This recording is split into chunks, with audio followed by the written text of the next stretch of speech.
सभी को मेरा नमस्कार।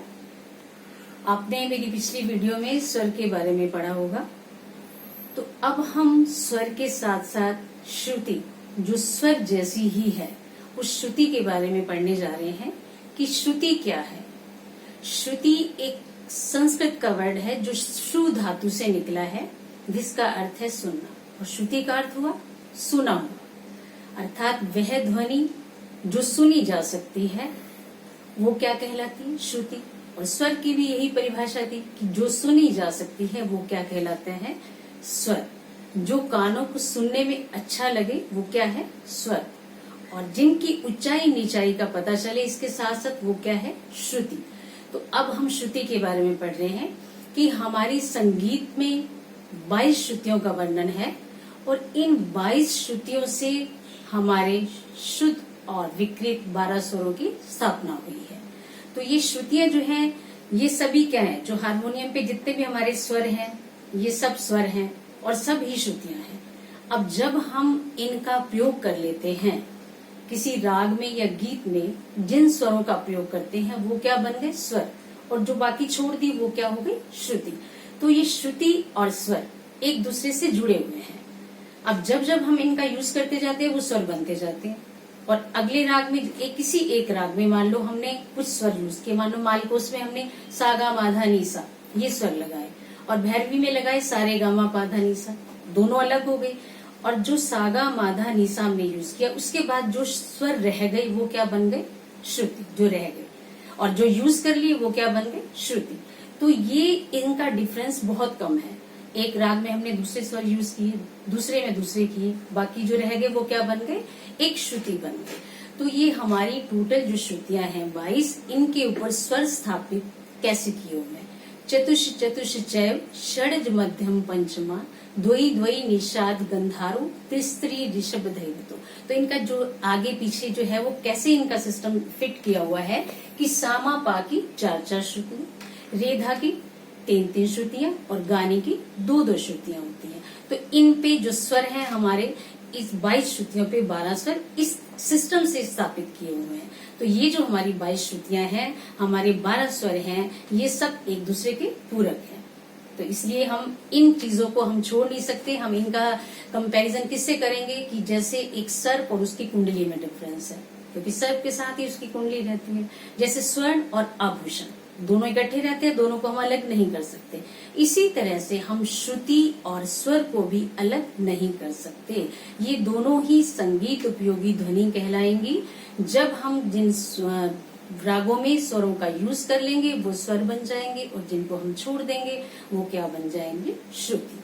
तो ये स्वर और श्रुति थे। और अगला हमारा टॉपिक है थाट। थाट क्या है? थाट एक नाद से उत्पन्न ध्वनि क्या कहलाती है, स्वर। स्वर से क्या बनता है, सप्तक, और सप्तक में कुल मिलाकर कितने स्वर होते हैं, 12, जो आप पीछे भी पढ़ चुके हो। इन 12 स्वरों से, 12 स्वरों के मेल से हम किसकी उत्पत्ति होती है, थाट की। तो थाट क्या है, इन 12 स्वरों के मेल से जब हम इनको उत्पन्न होता है तो ये क्या कहलाता है, थाट। और थाट हमारे अहोबिल जी ने, वेंकटमुखी जी ने हमारे इनके 72 थाटों का वर्णन किया, लेकिन भातखंडे जी ने उनमें से 10 थाटों का चुनकर, उनमें से जो हमारे उत्तर भारतीय संगीत में उन 10 थाटों का यूज किया, और उन 10 थाटों से ही सभी रागों की उत्पत्ति मानी गई है। और वो 10 थाट कौन से हैं वो आपको मैं बताने जा रही हूँ। और इन 10 थाटों को हम कैसे डिफ्रेंशिएट करेंगे, क्योंकि स्वर तो हमारे साथ ही हैं, उन्हीं 7 स्वरों पे हर एक थाट निर्धारित है, तो उनको अलग कैसे करेंगे। तो इनमें अलग अलग स्वर हम प्रयोग करेंगे। और पहला हमारा थाट है, मैं आपको 10 थाटों के बारे में बताऊंगी। पहला थाट है हमारा कल्याण थाट, जिसमें हम मां स्वर तीव्र लगाते हैं, और ये है, और अन्य स्वर सभी शुद्ध लगते हैं। दूसरा है हमारा बिलावल थाट। बिलावल थाट में सभी स्वर शुद्ध लगते हैं, इसमें कोई भी स्वर विकृत नहीं लगता।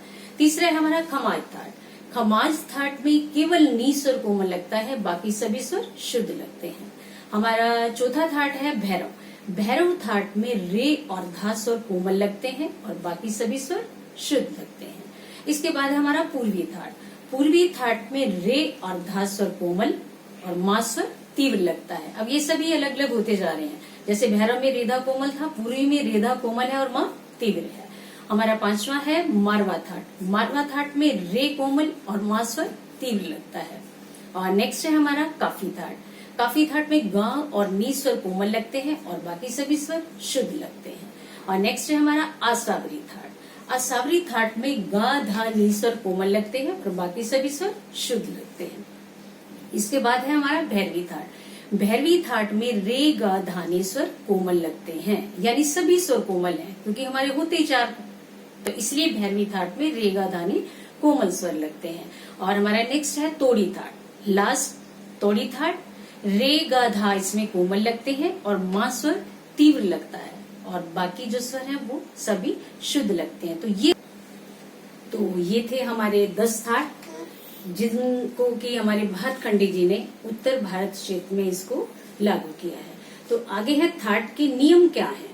अब थाट में 7 स्वरों का होना जरूरी है, क्योंकि थाट से ही रागों की उत्पत्ति मानी जाती है। अगर थाट संपूर्ण होंगे तभी तो हम संपूर्ण रागों की उत्पत्ति से मान पाएंगे। तो इसलिए सबसे महत्वपूर्ण बात है कि रागों का संपूर्ण होना, यानी 7 स्वरों का होना इसमें जरूरी है। और दूसरा, इसके स्वर क्रमानुसार होने चाहिए, सारे गामा पादा निसा।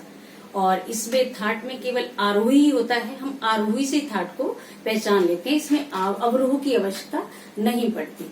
और अगला है, थाट को गाया बजाया नहीं जाता, क्योंकि इसमें रंजकता की आवश्यकता नहीं पड़ती, केवल हम रागों में ही रंजकता उत्पन्न करते हैं, इसलिए हमें इनके लिए केवल और केवल आरोह की आवश्यकता होती है और ये गाया बजाया नहीं जाता। धन्यवाद।